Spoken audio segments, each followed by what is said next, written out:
오늘 그 질문 순서를 바꾸게 됐는데 바이든 날리면 이어서 또 계엄은 했지만 경고용이라는 멘트에 이어서 엄청난 인터넷 밈이 유행할 것 같습니다. 오늘 한덕수 총리가 헌재 의견서에서 헌법재판관 후보자 발표는 장차 공직에 임명하겠다는 의사표시일 뿐 지명에 해당하지 않는다라는 답변서를 냈다는 언론 보도가 있었어요. 아세요, 장관님? 저는 그 내용을 알지 못합니다. 그것도 참 문제네요. 법무부 장관이 정부가 수행하는 이런 소송에 관여해야 되는 거 아닙니까? 당연히 좀 알고 있어야 되시는 거 아니에요? 의원님 말씀이 일리가 있습니다만 제가 그 법무부에서 그 의견을 냈다는 이야기를 못 들었고 보고도 받지 못했습니다. 대통령의 법무부 최고의 참모이시잖아요. 그것 자체가 이 정부의 한계를 적나라하게 드러낸다고 봅니다. 그러면 이 내용에 대해서 어떻게 생각하십니까? 저는 도저히 법조인으로서도 이해할 수가 없습니다.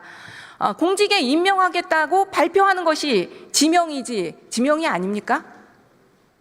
임명과 다르다는 취지 아니신가 생각이 됩니다. 아직 청문회 지명을 분명히 법적으로 지명을 얘기했으니까요. 지명과 임명하겠다는 의사 표시가 어떻게 다릅니까? 설명 좀 해주세요. 의원님 죄송하지만 네. 제가 그 문건을 정확하게 보지를 못한 상태에서 제 추측만으로 말씀드리는 건 적절하지 않고 필요하면 제가 청에 복귀한 후에 내용을 보고 의원님께 보고 드리도록 하겠습니다. 아니 이거 명확하게 이렇게 나온 거기 때문에 이거에 대한 의견을 저는 말씀해 주시는 것이 맞다고 봅니다. 제가 보지를 못했으니까요. 네, 좋습니다. 정말 말도 안 되는 개변인데요. 더욱이나 더 웃긴 것이 PPT 떼어주세요. 한덕수 총리는 지난 8일에 국민께 드리는 말씀에서 분명히 지명한다는 뜻을 밝혔습니다. 열흘 뒤 임기가 종료되는 문영배 헌법재판소장 직무대행과 이미선 헌법재판관의 후임자로 이한규 법제처장과 함상훈 서울고등법원 부장판사를 지명하였습니다. 대국민을 상대로 이런 언론 발표문을 낸 것이에요. 그리고 나서는 헌법재판소에 임명하겠다는 의사표시일 뿐 지명에 해당하지 않는다. 이게 말이 됩니까? 도대체 이해 안 가시죠? 지금 가서 확인해 보시고요. 제가 말한 내용으로는 도저히 법무부 장관님으로서도 이해가 되지 않는 내용이시죠? 제가 일단 네? 좀 전에 말씀드린 바와 같이 내용을 확인한 후에 말씀 못 하시는 거 보니까 이해가 안 되실 거예요. 이게 확인하고 그렇죠? 난 뒤에 말씀드리겠습니다. 사실은 이미 헌법재판관 지명과 관련해서 헌법재판소에 저는 입장이 있었다고 생각합니다. 한덕수 총리에 대한 탄핵 선고문에서 헌재는 명확하게 이런 입장을 밝히고 있습니다. 띄워주세요. 국민으로부터 직접 선출된 대통령의 민주적 정당성과 비교하여 상당히 축소된 간접적인 민주적 정당성만을 보유한다. 대행은 그렇다는 얘기죠. 국무총리는 대통령과는 확연히 구분되는 지위에 있다. 권한대행은 헌법과 법령상으로 대행자에게 미리 예정된 기능과 가업의 수행을 의미하는 것이라는 헌법재판소의 결정이 있었습니다. 이것은 제가 볼 때는 직접적으로 헌법재판관 지명에 대해서 판신하지 않았지만 간접적으로는 사실 대행의 직무 범위에 대한 명확한 규정을 내린 것이라고 생각합니다. 어떻습니까? 헌법에 명확한 규정은 없고 다양한 의견이 있는 것으로 알고 있습니다. 아니 이 헌법재판소의 결정문에 대해서 어떻게 생각하시냐고요? 그 부분도 지금 제가 말씀드린 바와 같이 헌법재판소가 이거는 하면 안 된다, 이거는 할 수 있다고 명확하게 말씀하신 게 아니고 판결한 게 아니고 여러 가지 상황에 대해서 의견을 표현한 것이 아닌가 생각을 합니다. 헌법의 모든 것을 규정할 수는 없습니다. 그렇기 때문에 헌법재판소의 결정이 중요하고 헌법재판소의 결정이 헌법에 대한 최종적 해석입니다. 맞죠?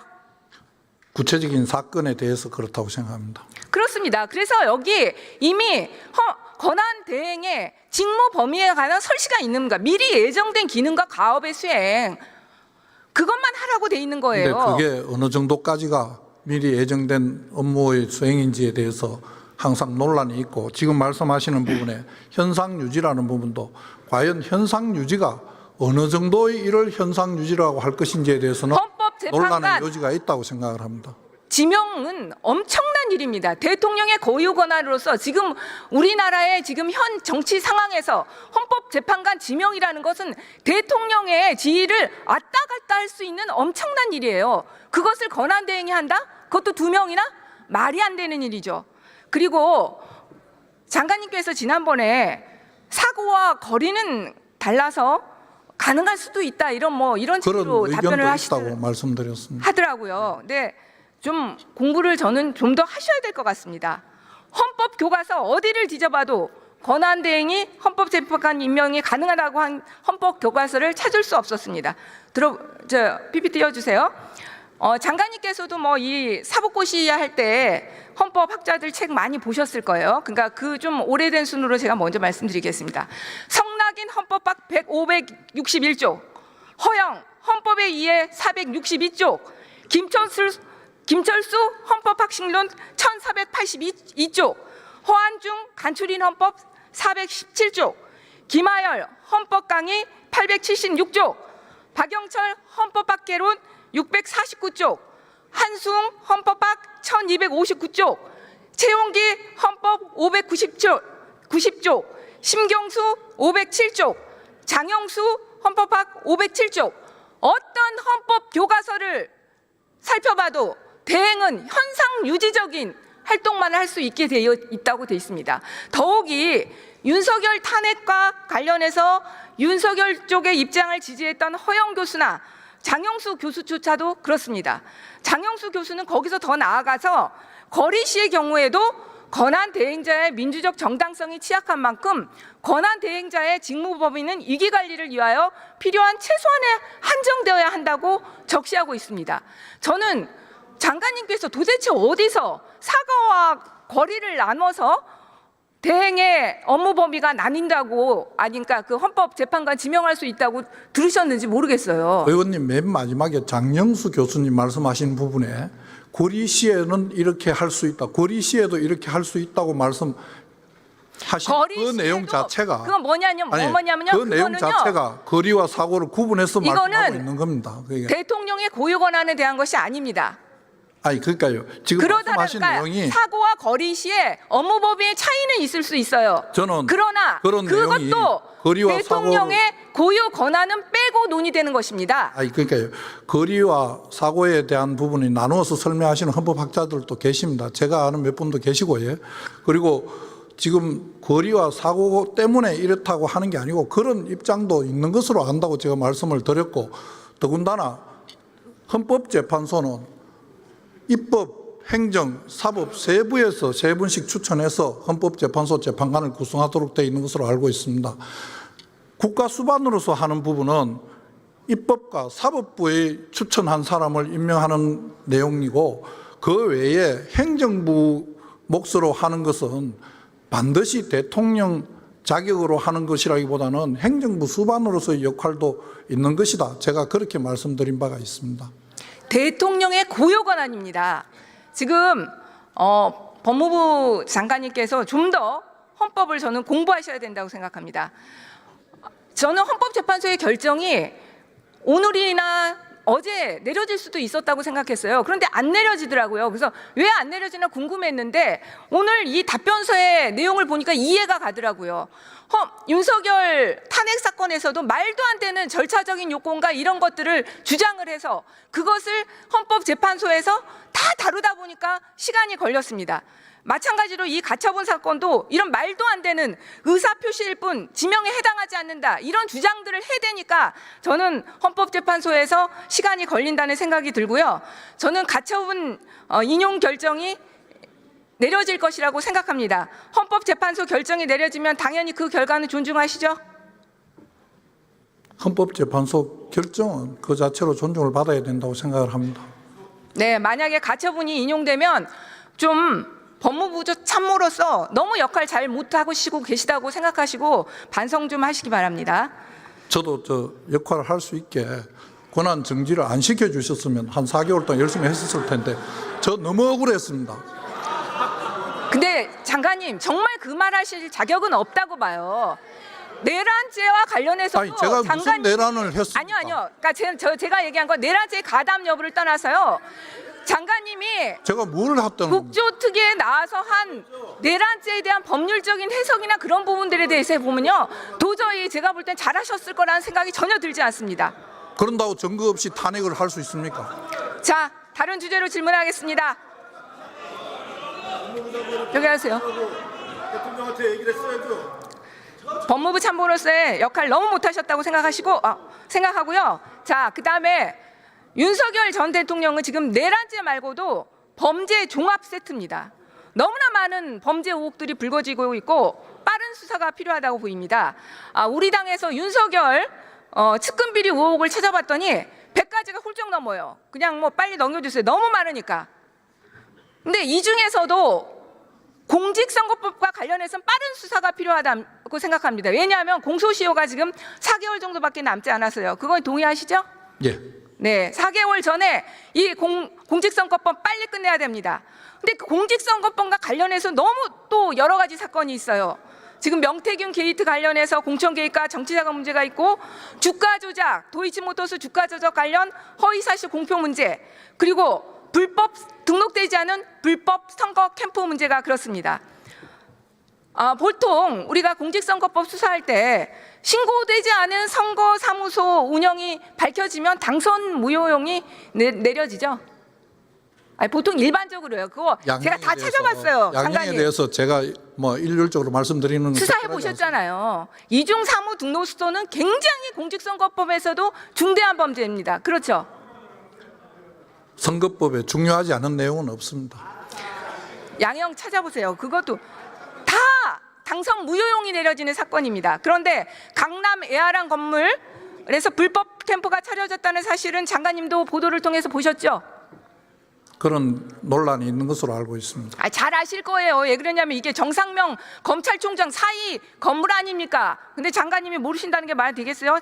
잘 많이 아실 것 같은데. 왜 반드시 제가 안다고 생각하신지. 아니 검찰총장 사이 그건 우리 법조계에서는 다 사실 알잖아요.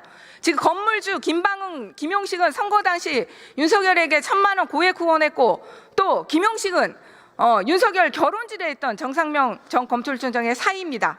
대선 이후에 김용식은 인수위 비서실을 근무했고, 김방은은 청와대 관리활용 자문단 위원으로 이촉했습니다. 이 사건은 수사가 어렵지 않습니다. 지금 너무 많은 증거가 이미 쌓여 있습니다. 결정적으로 윤석열의 절친 이철우 교수, 아주 절친이죠. 나도 강남마랑 사무실에 대해서 여러 번 또 여러 명의 얘기 들었다. PPT 띄워주세요. 이미 인터뷰를 했습니다. 네. 그리고 이준석 의원이 이 사무실에 오라는 윤석열의 메시지를 받았답니다. 그리고 중요한 것은 지금도 그 문자를 보관하고 있다고 합니다. 수사가 어렵지 않습니다. 이 관련자들 너무나 이 사무실에 드나든 관련자들이 많기 때문에 수사 시작하면 저는 이 불법 선거사무소는 바로 밝힐 수 있다고 생각합니다. 수사 빨리 하시겠습니까? 검찰이 꼭 자기들이 갖고 있는 수사권 범위 내에서 신속하게 진행할 것으로 생각하고 있습니다. 그리고 상관이 그 신고 내역에도 보면 이 선거사무소는 신고돼 있지 않아요. 그러니까 빨리 수사할 수 있고요. 그다음에 주가 조작 관련해서도 이미 검찰에서 김건희 모녀가 도이치로 23억 수익 냈다고 발표했죠. 아시죠? 그거는 수사 보도 자료 내용에 있는 내용들은 다 알려져 있는 것으로 알고 있습니다. 그러니까 장관님도 아시잖아요. 예? 장관님도 아시죠? 23억을 수익 냈다고 검찰에서 이미 발표했습니다.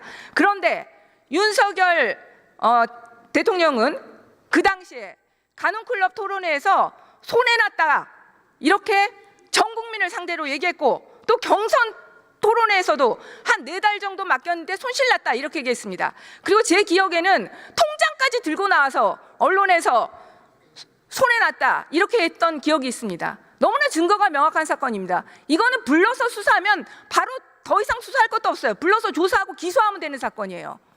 23억이라고 보도자료에 있었는지는 제가 기억이 명확하지 않습니다. 그리고 지금 말씀하시는 그런 선거법과 관련된 부분은 검찰에서 공소시효가 넘어가기 전에 어떤 식으로든지 확인하고 수사해서 종결할 거라고 생각하고 있습니다. 장관님 보시기에도 증거관계 명백하죠. 그리고 명태균 게이트 관련해서 검찰로부터 정보 보고 명태균 관련해서 보고가 있었는데 저는 지금 의원님 잘 아시다시피 지금 이제 복귀해서 오늘까지 사무실 출근을 온종일 한 게 한 2, 3일밖에 안 됩니다. 이틀, 3일, 그 다음에 하루는 여기 와 있고 이러다 보니까 그 내용을 정확하게 다 파악하지 못한 내용이 있습니다. 모자란다면 제가 다시 확인한 다음에 얼마든지 보고 드리겠습니다. 어떤 내용을 더 원하신지 구체적으로 해주시면 예. 하나 이게 말씀드리면 지금 오세훈 시장과 비교해서 홍준표 전 시장 관련해서 조사가 전혀 진 적이 없습니다. 그런데 홍준표 관련해서 지금 홍준표 쪽에서 준 1억 원으로 김영선이 선거운동했다는 보도까지 지금 나온 상황입니다. 그런데 홍준표 전 시장은 지금 대구에서 수사 중이었는데요. 지금 이제 선거운동한다고 서울 나왔어요. 그러니까 저는 병 앞에서 같이 수사할 필요가 있다고 봅니다. 잘 검토해 주시기 바랍니다. 예.